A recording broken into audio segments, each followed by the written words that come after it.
মানুষ মূলত একাই, অবিশ্রান্ত বয়ে চলা এক নদীর মতো একা।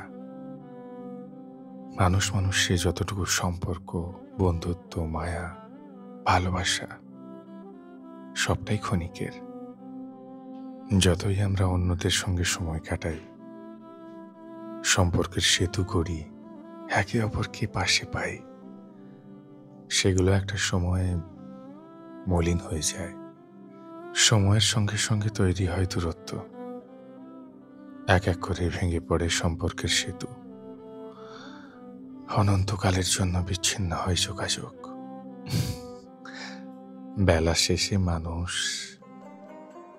মূলত একাই, তাই নয় কি?